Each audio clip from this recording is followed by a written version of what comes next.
My name is Matigela. Welcome to my YouTube channel. So today I want us to talk about the missing heart. Isigqoko. Isigqoko silahlekile. I want us to talk about isigqoko because sana Baloyi niyawenza amahloni anifuna ungasho. Baloyi niyawenza amahloni bra anifuna ungasho. Okay, there is a missing hurt in the exhibit list of the Senzo Meyiwa case, and Baloyi is telling the court that they are still searching.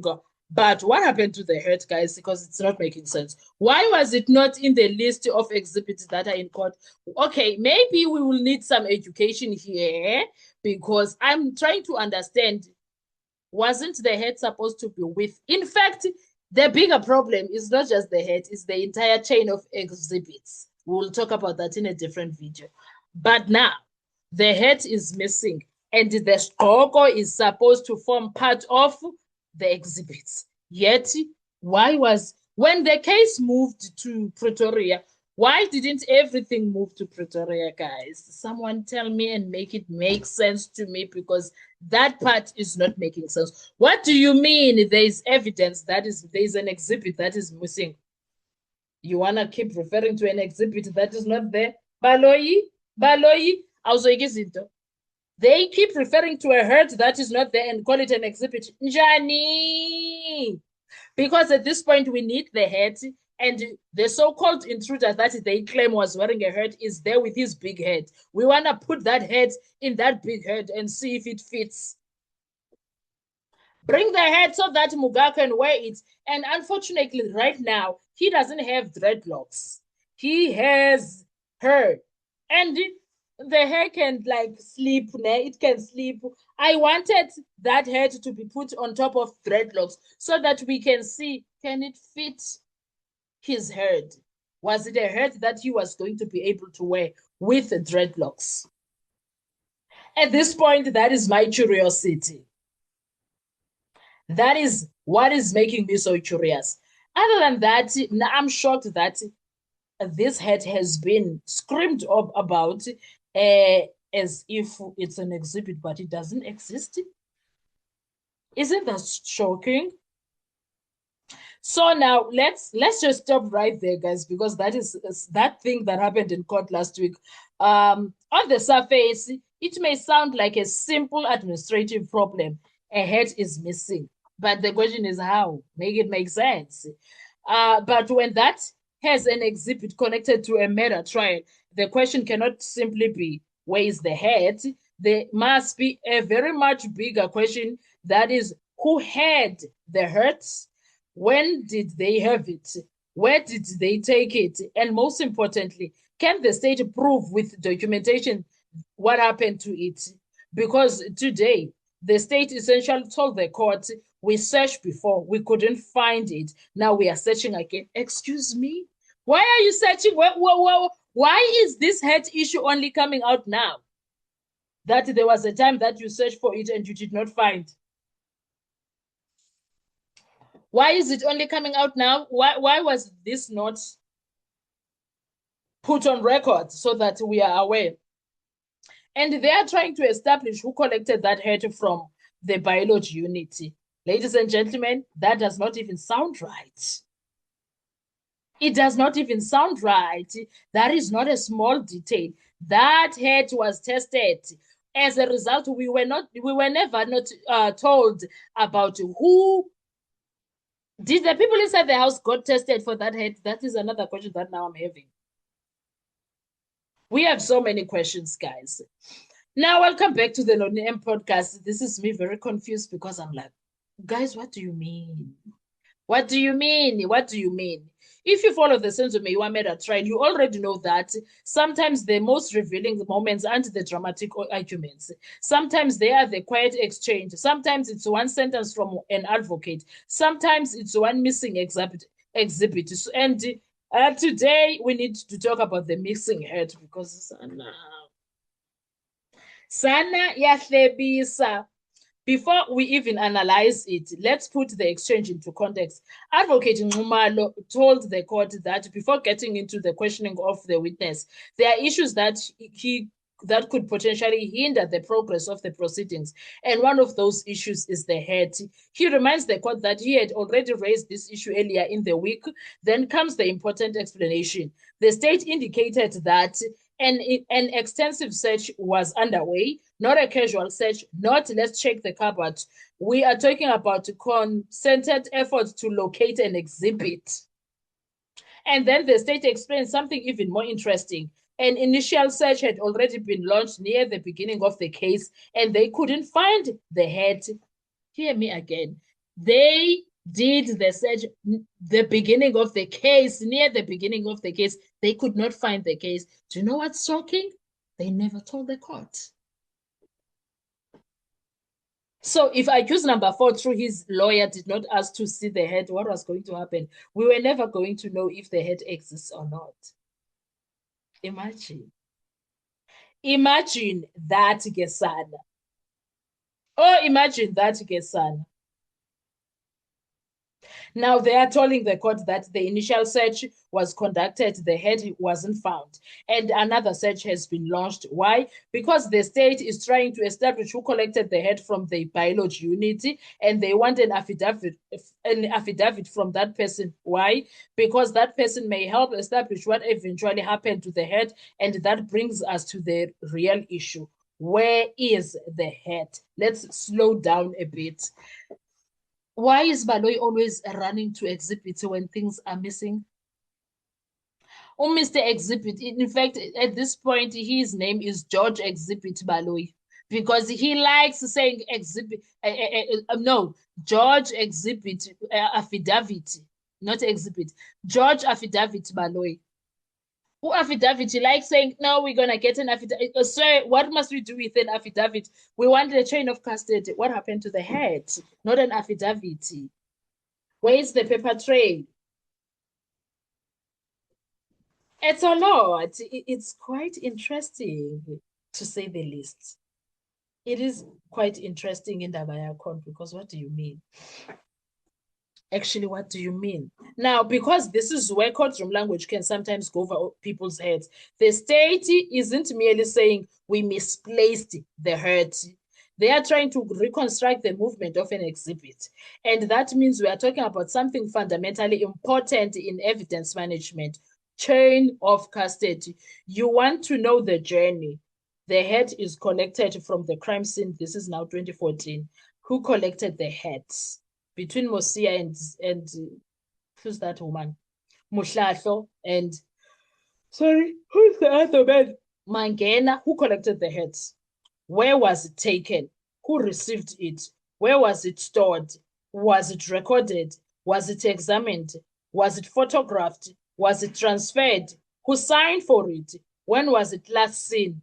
And if somebody eventually says, yes, I collected it, the next question becomes, what did you do with it? Because an affidavit saying I collected the head doesn't necessarily answer what happened afterwards. Now, this is what is also need to be remembered. This head was tested for DNA evidence go 2020. The head was tested in go 2020. Go 2020.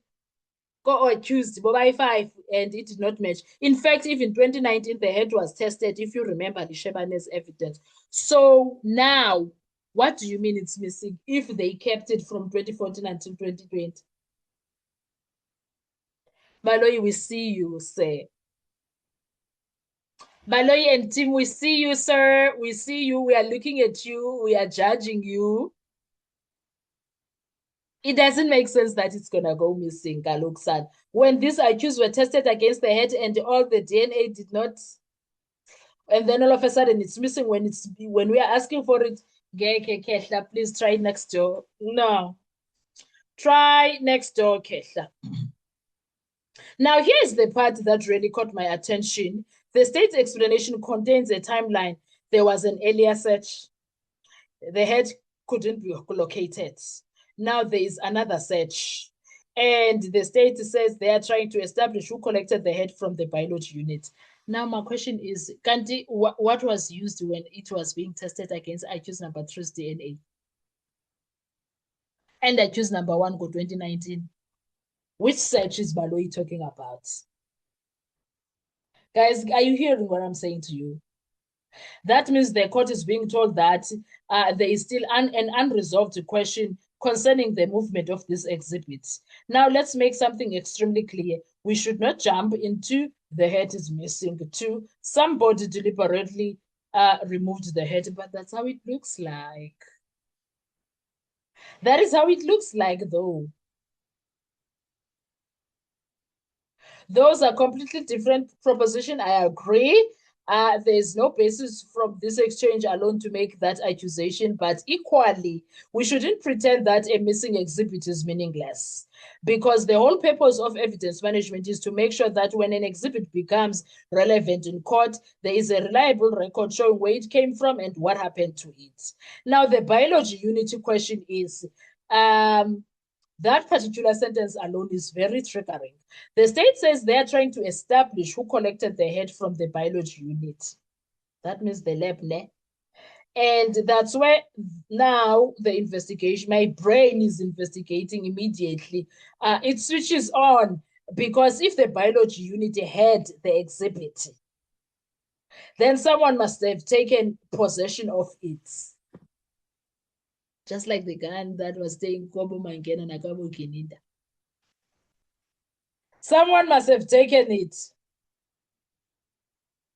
And if someone took possession of it, there should ideally be some kind of record. So the question becomes, who was that person? Who was there? What was their role? When did they collect it? Was it signed out? Where was it taken? Who received it? Was it booked into another exhibit store? Was it examined? Was it transferred? Was it returned? And there's no documentation? Why not? That's the line I would want the defense to pursue. Not anything else, not speculation, documentation. Documentation is what we want to see, because documents don't get emotional. Documents don't forget. Documents don't change their story because somebody is under pressure in the witness box or inside the courtroom for whatever reason. Now, let's talk about the affidavit nonsense. The state says they are trying to obtain an affidavit from the person who collected the head. That could potentially be useful to a certain extent because they are perhaps going to explain what happened. Because that person might provide a missing link in the story. But here's the question, though. Will the affidavit be supported by records that are going to show us what is happening? Because there's difference between I remember collecting the head and here is an exhibit register showing that I collected on this date at this time from this person and transferred it to this location. Those are not necessarily equivalent in evidential weight. And that's why this could become an interesting exercise for the defense. The defense does not necessarily need to accuse anyone of wrongdoing. They can simply ask, show us the paper trail of this head. What happened to it? It's quite interesting, right? Imagine if the defense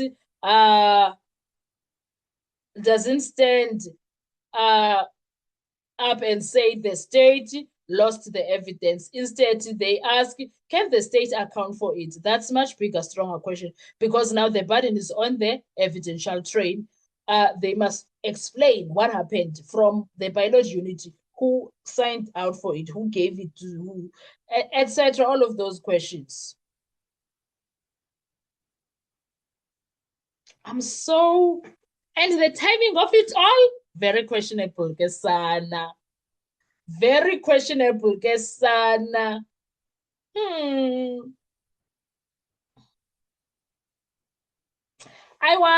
Guys, what are your thoughts when it comes to this situation ahead? Because Sana, let's debate this one. Do you think the state's explanation about the missing head is reasonable? Or do you think the court needs a much more detailed account of the exhibit movement from the biology unit until present? And here's the question I really want you to answer for me. If the head is eventually found, is that enough? Or should the state still have to explain what was happening? Why were they even saying it's missing? Drop your thoughts in the comment section, and please don't just say the state is lying. Tell me why you are saying the state is lying. Give me the evidential argument, because that's the kind of discussion we are building here at Noni M podcast. And I will sign out because remember, the story isn't simply about a missing herd. It's about an exhibit whose whereabouts the state says it is still trying to establish. And until that story is complete, there is one question hanging over this issue. Where did the herd go? And perhaps even more importantly, who was the last person who can account for it? That's where I think the story gets interesting. My name is Noni Madikela. This is Noni M Podcast. If you want courtroom analysis that doesn't just tell you what happened, but ask why it matters, you already know what to do. Please subscribe, turn your notification bell on, and I'll see you on our next video. Because in this trial, sometimes the smallest exhibit can raise the biggest question.